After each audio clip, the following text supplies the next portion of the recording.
Hello Facebook ads people, I'm Konstantinos and today we're going to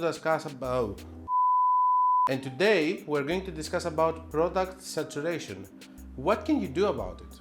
I'm guessing that because of the title of the video, most of the people that are going to come and watch this video, they're going to be drop shippers, that they're just trying to sell items from AliExpress, that they're already being sold and they want to see how they can sell these items because they're lazy or finding new products and stuff. This is not a video about this, so if you're a dropshipper and you're looking information about that, you can just leave, I guess.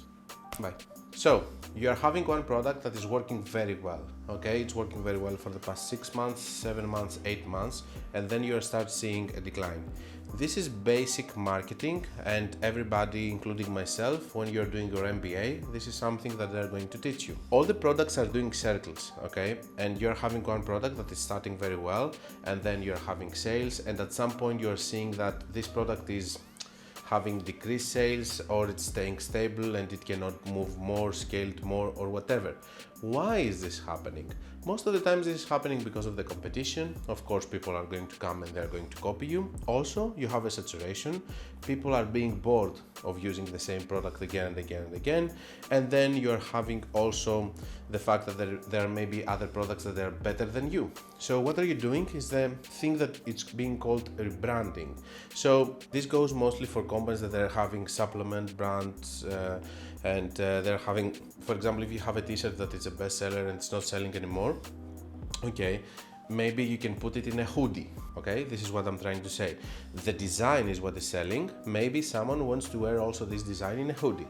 So you're trying to enter the market from different products in that case, which is the one branch of remarketing. The other branch of remarketing is that if you're having a product which is selling very well, like a supplement or something else, you can change the packaging, because the packaging is something that people have been used to and they're using again and again. One major example is that a lot of times we see, for example, we know Kleenex, for example, okay, which is having chlorine.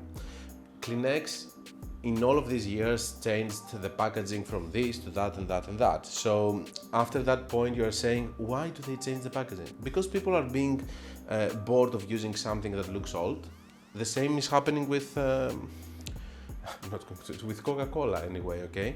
You're having products that they're changing all the time their packaging so that it's going to be looking more appealing. People are being bored of watching the same thing again and again.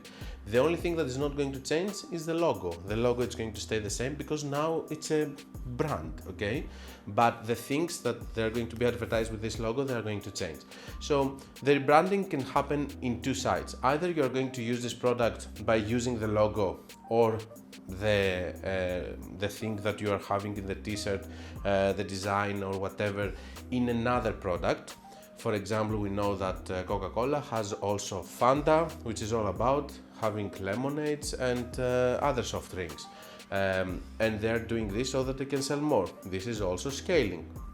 Another thing is that they're changing though their packaging, which is another solution, so that the product can look more appealing again, come over the competition, or even change a little bit the formulation. For example, chlorine started with one formulation, then it changed to chlorine plus, for example, which is another form of it. The same can happen with the supplement brands.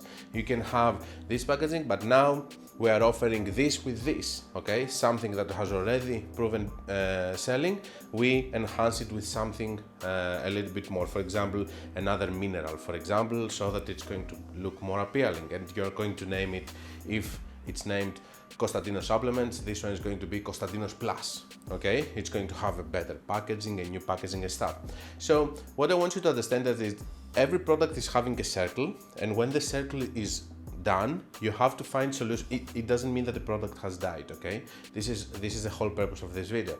And for example, there's another big brand that they were doing this drop shipping item, which was sour, sour hair that it was throwing a lot of water. And what the other company did is that they produced one which was having black matte color, so that it doesn't look with the same like the others. Exactly the same product, but with different color. So these things are things that are helping you to keep selling an item that is a proven bestseller.